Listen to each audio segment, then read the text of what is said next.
నాగార్జునసాగర్ ప్రాజెక్టులో భూములు కోల్పోయిన గుర్రంపోడు తండావాసులకు న్యాయం చేయాలని డిమాండ్ చేశారు.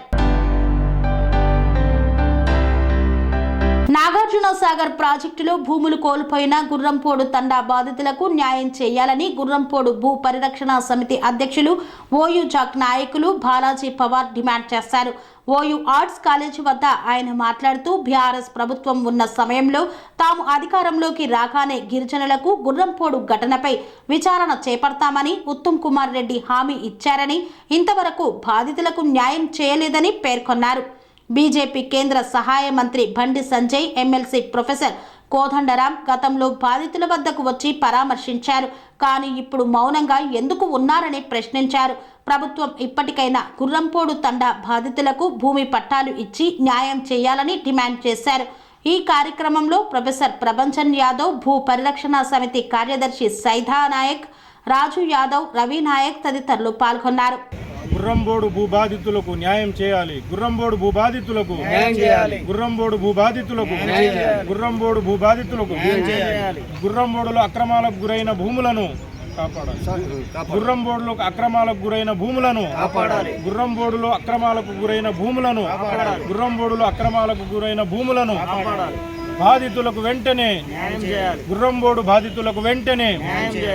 నేను ప్రొఫెసర్ ప్రభంజన్ యాదవ్, చైర్మన్ సామాజిక న్యాయ జేఏసీ. గుర్రంపోడు తాండావాసులకు జరిగిన అన్యాయాన్ని పూర్తిగా వ్యతిరేకిస్తున్నాను. వాళ్ళు చేసిన పోరాటానికి సంపూర్ణ మద్దతు ప్రకటిస్తున్నాను. న్యాయంగా వాళ్ళు నాగార్జునసాగర్ ప్రాజెక్టు నిర్వాసితులు, భూ నిర్వాసితులు.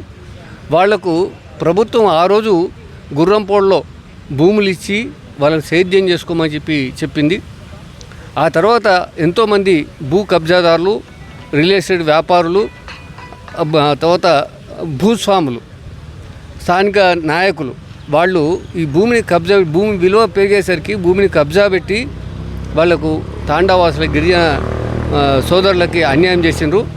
ఆ అన్యాయం చేసినప్పుడు బీజేపీ బండి సంజయ్ నాయకత్వంలో దాన్ని ఇనిషియేట్ తీసుకుని ఆయన గుర్రపోడు తండాన్ని విజిట్ చేసిండు. అప్పుడు మన తొలి వెలుగు రఘు జర్నలిస్టు ఆయన కూడా ఆ గుర్రపోడు తండాలని మొట్టమొదటిసారిగా అరెస్ట్ అయ్యిండు, దెబ్బలు తిన్నాడు, జైలుకు కూడా పోయిండు. టీఆర్ఎస్ తెలంగాణ వస్తే తెలంగాణ ప్రజలకు మేలు జరుగుతుందని కలగన్నాం. భూమి, నీళ్లు, నిధులు, నియామకాలు అనుకున్నాం. నీళ్లు, నిధులు పోయినాయి, ఉన్న భూమి కూడా పోతే ఆ ప్రజలు ఎట్లా బతకాలి? గుర్రపోడు కనుక గుర్రపోడు తండా ప్రజలకి ఇప్పటికైనా పట్టాలు ఇవ్వాలి. ఇంకా ఎవరికైనా పట్టాలు లేకపోతే, ఆ ఊళ్ళో భూమి లేకపోతే ఇంకో చోట అయినా వాళ్ళకు భూమి కల్పించాలి.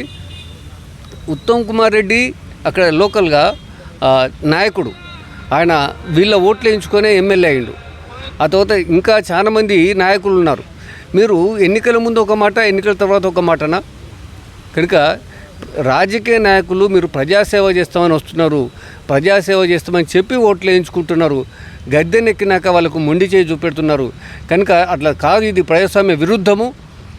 ఈ సందర్భంలో నేను గుర్రపోడు ప్రజలు కనుక ఆ ప్రాంత ప్రజలందరికీ కూడా, తెలంగాణ ప్రజలందరికీ కూడా విజ్ఞప్తి చేస్తున్నా, మాట తప్పుతున్న ఎమ్మెల్యేలు, ఎంపీలు, ఎమ్మెల్సీలు ఎవరున్నా కూడా వాళ్ళకు వచ్చే ఎన్నికల్లో బుద్ధి చెప్పాలి. మనకు భారత రాజ్యాంగంలో సవరణ చేసి రీకాల్ అనేది కూడా పెట్టాలి. ఎవరైతే ప్రజలకు మేలు చేయరో వారిని వెంటనే వారికి వ్యతిరేకంగా ప్రజలు ఓట్లేసి రీకాల్ చేసేటువంటి హక్కు కల్పించాలి. అప్పుడు మాత్రమే ప్రజలకు వీళ్ళు ఇచ్చిన హామీలు 100% అమలు చేస్తారు. లేకపోతే ఆ రీకాల్ చట్టం కోసం ప్రజల్ని చైతన్యం చేస్తాం. వాళ్ళను ప్రభుత్వం మీద ఒత్తిడి తీసుకొచ్చి మెడలోంచి ప్రజలకు న్యాయం చేసేటట్టు కృషి చేయాలి. ఈరోజు ఉస్మానియా యూనివర్సిటీ, తెలంగాణ ఉద్యమాల పురిటిగడ్డైన ఉస్మానియా యూనివర్సిటీ వేదికగా నా పేరు బాలాజీ నాయక్, ఓయూ జేఏసీ, భూ పరిరక్షణ సమితి గుర్రంపోడు తండా అధ్యక్షుడిని. మరి ఏదైతే గుర్రంపోడు తండలో మరి ఆ రోజు పునరావాసం కింద కేటాయించిన భూముల గురించి పోరాటం చేస్తున్నాం. నిర్విరామంగా దాదాపుగా 12 సంవత్సరాలుగా పోరాటం చేస్తున్నాం. మరి ఆ పోరాటంలో ఆ రోజు అన్ని పార్టీలు మరి అక్కడికి వచ్చి బాధితుల్ని పరామర్శించి హామీ ఇచ్చి వెళ్ళడం జరిగింది. ఆ హామీ ఇచ్చిన దాంట్లో మరి ప్రొఫెసర్ కోదండరాం సార్ గారు ఆ రోజు 3 సార్లు స్థానికంగా గిరిజనుల్ని అక్కడ వాళ్లకు బాధితుల్ని కలిసి బాధితులకి పరామర్శించి తప్పకుండా ఈ ఇష్యూని న్యాయం చేద్దామని ఆ రోజు కోదండరాం సార్ గారు చెప్పడం జరిగింది. మరి ఈరోజు కోదండరాం గారు ఈ ప్రభుత్వంలో ఎమ్మెల్సీగా అయ్యారు.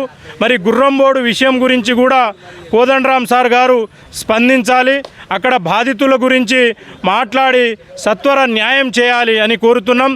అదేవిధంగా మరి ఆ రోజు గుర్రంబోడులో మరి ఉత్తమ్ కుమార్ రెడ్డి గారు మొన్న జరిగిన ఎలక్షన్లో గిరిజనులకు హామీ ఇచ్చారు. మరి మా ప్రభుత్వం వస్తే ఇమీడియట్లీగా 6 నెలల్లోనే ఒక కమిటీ వేసి విచారణ చేసి బాధితులకు న్యాయం చేసి ఎవరైతే భూ అక్రమాలకు పాల్పడ్డ వ్యక్తుల్ని ఇమీడియట్లీగా చర్యలు తీసుకుంటామని హామీ ఇవ్వడం జరిగింది. మరి ఇదే పోరాటంలో ఆ రోజు మరి బీజేపీ పార్టీ నుంచి బండి సంజయ్ గారు అధ్యక్షుడిగా వచ్చినప్పుడు బండి సంజయ్ గారు రాష్ట్ర అధ్యక్షులు ఉన్నప్పుడు ఆ రోజు అక్కడికి రావడం జరిగింది. మరి ఈరోజు ఆ ఉద్యమ నేపథ్యం కలిగిన బండి సంజయ్ గారు ఈరోజు కేంద్ర మంత్రిగా ఉన్నారు. కాబట్టి నేను ఎందుకు ఈ సందర్భంగా అడుగుతున్నానంటే ప్రొఫెసర్ కోదండరాం సార్ గారు, ఈరోజు ఉత్తమ్ కుమార్ రెడ్డి గారు, బండి సంజయ్ గారు మీరంతా అధికారంలోకి ఉన్నారు. కాబట్టి ఈరోజు గుర్రంబోడు బాధితుల గురించి మీకు బాగా తెలుసు. ఆ రోజు బాధితుల ఆవేదన, ఆ రోజు ఆక్రందన, ఆ రోజు ముళ్ళ కంచెల్ని మొత్తం ఆ రోజు దాడులు జరిగినాయి. మరి ఆ దాడిలో బీజేపీ పార్టీని కొంతమంది జైలుకి వెళ్ళడం జరిగింది. మరి గతంలోనే రైతులు దాదాపుగా 3 నెలలు జైలులో ఉన్న సందర్భం మీకు తెలుసు. కాబట్టి మీరు ఏదైతే ఆ రోజు హామీ ఇచ్చిన సందర్భంగా ఈరోజు మీరు మరి అధికారంలో ఉన్నారు. మరి బండి సంజయ్ గారు కేంద్ర మంత్రిగా ఉన్నారు. మరి అదేవిధంగా ఉత్తమ్ కుమార్ రెడ్డి గారు రాష్ట్ర మంత్రిగా ఉన్నారు. మరి ఈరోజు కోదండరాం సార్ గారు మరి ఎమ్మెల్సీగా ఉన్నారు. కాబట్టి మీరు ఉన్నారు కాబట్టి ఆ సందర్భంలో మీరు వచ్చారు. మరి ఈరోజు మీరు ఆ బాధితులకు న్యాయం చేయాలి. అదేవిధంగా మిత్రులారా, ఆ రోజు బీఆర్ఎస్ పార్టీ అధికారంలో ఉన్నప్పుడు మరి ఆ రోజు కేసీఆర్ గారు అసెంబ్లీలో 6,200 ఎకరాలకు గాను 12,000 ఎకరాలు అక్రమ పట్టాలు జరిగినాయి. మరి ఈ అక్రమ పట్టాలకు జరిగిన కారణం ఎవరు? తహసీల్దారులు ఎందుకు అక్రమంగా చేశారని ఆ రోజు అసెంబ్లీలో మరి కేసీఆర్ గారు చెప్పడం జరిగింది. మరి అదే సందర్భంలో బీఆర్ఎస్ పార్టీ అధికారం ఉన్నప్పుడు జర్నలిస్ట్ రఘు ఏదైతే రాజ్ న్యూస్, ఇంతకుముందు రాజ్ న్యూస్ ఉండే, ఈరోజు మన తెలుగు అని పెట్టి మరి రఘు గారు 14 రోజులు రిమాండ్ ఉన్నారు.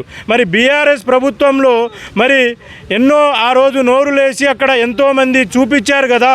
మరి రఘు గారు ఈరోజు 14 రోజులు రిమాండ్ తర్వాత ఎందుకు మౌనంగా ఉన్నారు? ఈరోజు జర్నలిస్ట్ రఘు గారు మాట్లాడాలి. మీరెక్కడికి వచ్చి బీఆర్ఎస్ ప్రభుత్వంలో అక్కడ జరిగిన అన్యాయాల మీద ఈరోజు మీడియాతో సపోర్ట్తో మీరు ఈరోజు ప్రపంచానికి చూపించారు. కాబట్టి ఈరోజు ఎందుకు మౌనంగా ఉన్నారు? జైలుకు పోయి వచ్చిన 14 రోజులు రిమాండ్లో ఉన్న తర్వాత బయటికి వచ్చిన తర్వాత మేమేమనుకున్నామంటే తప్పకుండా సమాజానికి తెలియపరుస్తారు, ఈయన జైలుకు పోయి వచ్చిండు కదా, మరి తప్పకుండా మా గిరిజనులకు న్యాయం జరుగుతుందని మేము అనుకున్నాం. మరి బీజేపీ పార్టీ కూడా జైలు జీవితం అనుభవించింది కదా, గిరిజనులకు తప్పకుండా న్యాయం జరుగుతుందని మేము ఆ రోజు ఉద్యమాలు చేసినాం. కాబట్టి తప్పకుండా రఘు గారు మాట్లాడాలి. కోదండరాం గారు ఏదైతే హామీ ఇచ్చారో, మీరు ఇప్పుడు ఎమ్మెల్సీగా ఉన్నారు, తప్పకుండా బాధితుల గురించి మీకు తెలుసు, తప్పకుండా మీరు న్యాయం చేయాలి. అదేవిధంగా ఉత్తమ్ కుమార్ రెడ్డి గారు, మీరు ఈరోజు గెలిచారంటే అక్కడ సైద్ రెడ్డి ఓడిపోవడానికి గుర్రంబోడులో జరిగిన అక్రమాలు కూడా ఒక కారణం. దాని మీద మేము ఉద్యమాలు చేసినాం, దాని మీద ఈరోజు సమాజానికి చాటి చెప్పినాం. కాబట్టి ఈరోజు ఉత్తమ్ కుమార్ రెడ్డి గెలవడానికి ప్రధాన కారణం అక్కడున్న గిరిజనులు. ఇక్కడ సైద్ రెడ్డి వస్తే మళ్ళీ అక్రమాలు ఉంటాయనే ఆలోచనతో ఈరోజు ఏకపక్షంగా గిరిజనులంతా ఓటేసి గెలిపించారు ఉత్తమ్ కుమార్ రెడ్డి గారు. కాబట్టి మీ చిత్తశుద్ధిని నిరూపించుకొని అక్కడున్న బాధితులకు న్యాయం చేసి గిరిజనులకు తప్పకుండా ఎవరైతే భూ అక్రమాలకు పాల్పడ్డ వ్యక్తులకు కూడా తప్పకుండా శిక్షించి బాధితులకు న్యాయం చేయాలని మేము ఈ సందర్భంగా డిమాండ్. ఈరోజు ఎవరైతే బాధితులు మరి పునరావాసం కింద మరి ఆల్రెడీ పునరావాస బాధితులు ఉన్నారు, వాళ్ళకు ఆల్రెడీ డేటా అనేది సూర్యాపేట కలెక్టర్ ఆఫీస్లో ఉంటుంది. వాళ్లకు పట్టాలు కల్పించాలి. ఎవరైతే ఇప్పుడు ఇందిరాగాంధీ పీరియడ్లో ఆ రోజు 1959లో పునరావాసం జరిగింది, 62లో ల్యాండ్ అలాట్ చేశారు. ఈరోజు కాంగ్రెస్ గవర్నమెంట్ ఉంది కాబట్టి మీ గవర్నమెంట్లో రెగ్యులరైజ్ చేయాలని మేము డిమాండ్ చేస్తున్నాం. Sun life multi speciality hospital ప్రజలకు నిరంతర వైద్య సేవలు అందిస్తున్న hospital diabetology stem cell physician లో ఇండియాలోనే మొదటి డాక్టర్ గా పేరుగాంచిన డాక్టర్ విజయ్ భాస్కర్ గారు అత్యాధునిక విజ్ఞాన పరిజ్ఞానంతో అంతర్జాతీయ ప్రమాణాలతో సామాన్యులకు సైతం అందుబాటులోకి తెచ్చారు sun life multi speciality hospital ను. అనుభవజ్ఞులైన వైద్యులతో అన్ని రకాల వైద్య సేవలు, ఆపరేషన్స్, సర్జికల్ ఎమర్జెన్సీలు, ప్లాస్టిక్ సర్జరీలు, చికిత్స అందించనున్నారు. 24 గంటలు అందుబాటులో ఫార్మసీ మరియు అంబులెన్స్ సౌకర్యం కలదు. సంప్రదించండి sun life multi speciality hospital, Dhammaiguda. Contact number 8121678234 9700971100.